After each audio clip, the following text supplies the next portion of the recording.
Hello friends, स्वागत है आपका स्टूडियो बैंकिंग यूट्यूब चैनल में। दोस्तों, आज हमारा टॉपिक है अप्रोक्सीमेशन। अप्रोक्सीमेशन का मीनिंग होता है नॉट एक्यूरेट या not exact but close to exact value. So friends, ये टॉपिक काफ़ी ज़्यादा इंपॉर्टेंट है क्योंकि बैंकिंग एग्जाम्स के अंदर अप्रोक्सीमेट का एक अलग टॉपिक है और इसके 5 मार्क्स के क्वेश्चन एग्जाम्स में पूछे जाते हैं। फ्रेंड्स, अप्रोक्सीमेशन के टॉपिक को मैंने 5 भागों में बांटा है क्योंकि हम अलग अलग टॉपिक पे डिस्कस करेंगे तो समझने में ज़्यादा इजी होगा। पार्ट 1 में हम डिस्कस करेंगे approximation of square root. Part 2 में हम देखेंगे क्यूब रूट्स। पार्ट 3 के अंदर हम देखेंगे सिंप्लीफिकेशन। पार्ट 4 के अंदर फ्रैक्शंस और जो पार्ट 5 आएगा उसके अंदर हम देखेंगे कॉम्बिनेशन वीडियो, जो काफ़ी ज़्यादा इंपॉर्टेंट होगा क्योंकि हमने सारे टॉपिक वाइज पहले डिस्कस कर चुके हैं और इसमें हम डायरेक्ट मिक्स एग्जाम्पल करेंगे। चलिए देखते हैं part 1 approximation of square root.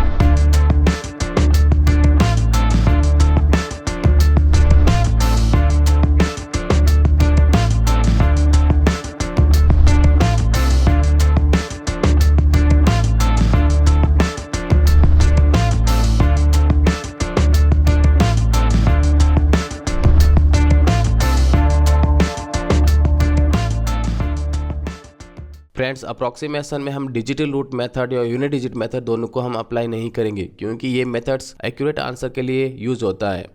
ये बात आपको ध्यान में रखनी है। अप्रोक्सीमेशन के क्वेश्चंस को सोल्व करने से पहले ऑप्शंस जरूर चेक करें क्योंकि ऑप्शन से हमें पता चल जाएगा कि हम क्वेश्चंस में वैल्यू कितना कम ज़्यादा कर सकते हैं। यदि ऑप्शंस में वैल्यू का डिफरेंस ज़्यादा हो तो क्वेश्चन सोल्व करने में ज़्यादा ईजी होगा।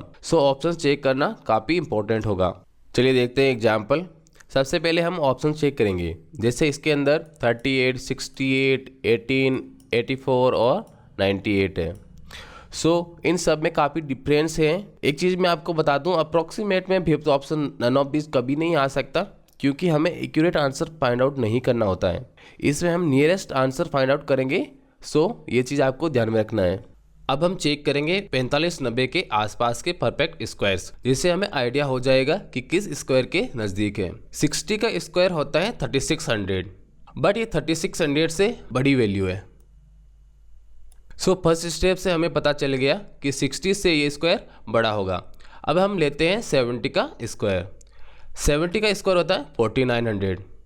4900 इस वैल्यू से बड़ी है तो ये 70 और 60 के बीच का ही स्क्वायर होगा। अब हम चेक करते हैं ऑप्शंस में और देखते हैं कि 60 और 70 के बीच के कितने ऑप्शंस हैं। सबसे पहले बात करते हैं फर्स्ट ऑप्शंस में 38। ये अपना आंसर नहीं हो सकता क्यों, हमें चाहिए 60 और 70 के बीच की वैल्यू। ये आंसर बिल्कुल नहीं हो सकता। 68 इसको हम बाद में देखते हैं। 18 ये भी नहीं हो सकता। 84 भी हमारे इन दोनों के बीच में नहीं है, ये भी आंसर नहीं हो सकता। 98 ये भी नहीं हो सकता। हमारे पास सिर्फ एक ऑप्शन बचता है, वो है 68 क्योंकि हमें चाहिए 60 और 70 के बीच में। हमारे पास डायरेक्ट आंसर कौन सा हो गया? बी 68। फ्रेंड्स, आपने देखा कि जब ऑप्शंस दूर दूर हो तो हम डायरेक्ट अप्रॉक्सीमेट आंसर मार्क कर सकते हैं। जैसे 60 और 70 के बीच में सिर्फ एक ही ऑप्शन था, हमें अप्रॉक्सीमेट आंसर फाइंड आउट करने में ज़्यादा टाइम नहीं लगा। यदि दोस्तों इस एग्जाम्पल के ऑप्शंस पास होते तो हम अप्रॉक्सीमेट आंसर कैसे फाइंड आउट करते? जैसे इसी एग्जाम्पल के ऑप्शंस हम चेंज कर देते हैं और देखते हैं इसको कैसे अप्रॉक्सीमेट सॉल्व करेंगे। इसके अंदर सारे ऑप्शन 60 और 70 के बीच में ही है।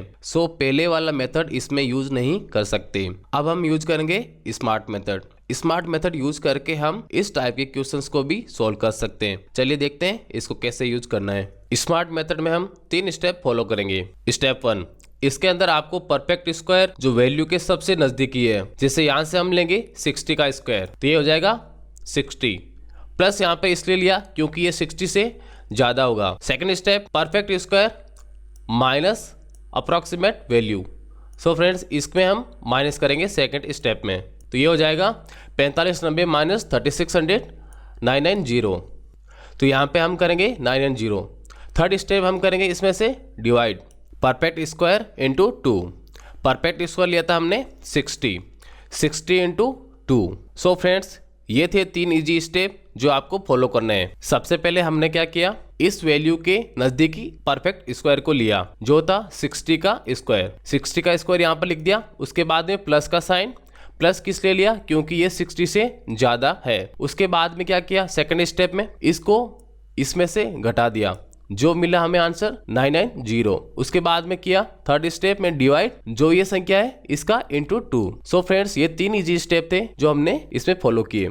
अब हम आगे इसको सॉल्व कर लेते हैं। 0 से 0 कैंसिल हो गया, 6 इंटू 2 12, 12 को 99 से काटते हैं तो कितना हो जाएगा 96 जाता है 8 टाइम।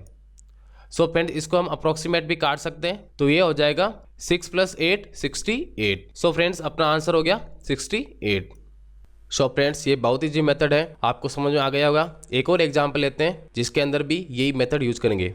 सबसे पहले हमें 6250 का नज़दीकी स्क्वायर रूट फाइंड आउट करना है। सो इसके अंदर हो जाएगा 70 का स्क्वायर होगा 4900। 4900 इस वैल्यू से कम है, ये वैल्यू ज़्यादा है। सो 70 से ये जो भी स्क्वायर रूट होगा प्लस के अंदर होगा। 80 का देख लेते हैं, 80 का स्क्वायर रूट होता है 6400। 6400 से ये वैल्यू कम है, सो 80 और 70 के बीच का ही कोई वैल्यू होगी। अब हम यूज करेंगे स्मार्ट मेथड। स्टेप 1, यहाँ से हम लेंगे 70, उसके बाद में करेंगे हम प्लस, क्योंकि ये वैल्यू 70 के स्क्वायर से ज़्यादा है तो यहाँ पर हो जाएगा प्लस। उसके बाद में हम सेकंड स्टेप 6250 को 4900 में से घटा लेंगे तो ये वैल्यू मिल जाएगी हमें 1350। ये हो गया हमारा सेकंड स्टेप। उसके बाद में हम करेंगे यहाँ पर डिवाइड। सो हमने यहाँ पर 70 का स्क्वायर लिया था, सो 70 इंटू 2 करेंगे यहाँ पर डिवाइड में। अब हम इसको काट लेते हैं, तो 0 से 0 यहाँ पर कैंसिल हो गया। 7 इंटू 2 करते हैं तो कितना हो जाएगा 14। सो फ्रेंड इसको हम अप्रॉक्सीमेट ही काटेंगे। 14 इंटू 9 करें कितना हो जाएगा 126। 126 135 के क्लोज ही है, इसका हो जाएगा 9 टाइम। ये हो जाएगा 70 + 9 79। अपना आंसर हो गया 79। यदि हम 70 के स्क्वायर की जगह 75 का स्क्वायर लेते तो भी हम आंसर फाइंड आउट कर सकते थे, बट 70 के स्क्वायर से हम इजीली डिवाइड कर सकते हैं, इसलिए मैंने 70 का स्क्वायर लिया। जितना ज़्यादा क्लोज स्क्वायर रूट लेंगे उतना ज़्यादा एक्यूरेट आंसर मिलेगा। यदि हम 80 का स्क्वायर लेते तो हमें यहाँ पर प्लस की जगह माइनस करना होगा। सो आप कोई भी नज़दीकी स्क्वायर रूट ले सकते हैं। अप्रॉक्सीमेट के सेकंड पार्ट में हम अप्रॉक्सीमेशन ऑफ क्यू रूट पढ़ेंगे। यदि आपकी कोई क्वेरी हो तो ज़रूर बताएं, और आपने हमारे चैनल को सब्सक्राइब नहीं किया है तो प्लीज़ सब्सक्राइब करें। Thanks for watching, bye bye.